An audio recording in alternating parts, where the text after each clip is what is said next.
पुण्याहून आता एक ब्रेकिंग बातमी येते। पुणे महापालिकेच्या कमला नेहरू रुग्णालयात 2 संशयित आरोपींना फरासखाना इथं नेण्यात आलेला आहे। आत्ताची आपण ब्रेकिंग बातमी पाहतोय पुण्यामधनं 2 संशयितांना पकडलेला आहे। पुणे कमला नेहरू हॉस्पिटलमध्ये हे 2 संशयित होते, तर या आरोपींना फरासखाना इथं नेण्यात आलेला आहे। याविषयीचे सविस्तर अपडेट जाणून घेऊयात आमचे प्रतिनिधी चंद्रकांत फुंदे यांच्याकडून। चंद्रकांत,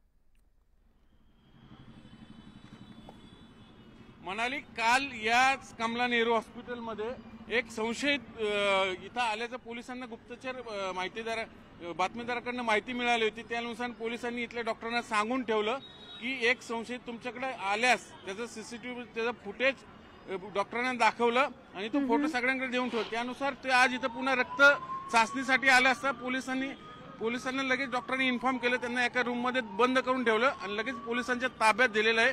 आता त्या आरोपींना इकडं फरासखान्याला नेलेलं आहे। नेमकं तो संशयित कोण आहे काय अद्याप माहिती मिळाली नसली तर बिहारचा असल्याची माहिती मिळते।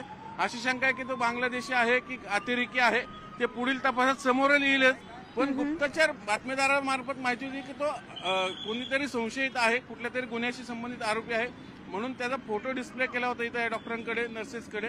तो त्यानुसार त्याला पकडलेलं आहे आणि पोलीस आपण बघू शकता सगळा पोलीस बंदोबस्त एकदम कडेकोट ठेवला, म्हणजे कुठं काही गडबड होऊ नये म्हणून त्याला ताब्यात घेऊन गेलेले। पुढील तपास करतात पोलीस। अजून पोलीसही अधिकृत असा दुजोरा देत नाहीत, पण इथं काल सकाळपासून एक बंदोबस्त वाढवला होता आणि ते पोलिसांच्या जाळ्यात येतात त्यांना पकडलेलं आहे आणि केलं। आपल्यासोबत गीते सर, नेमकं काय झालं नेमकं सांगा।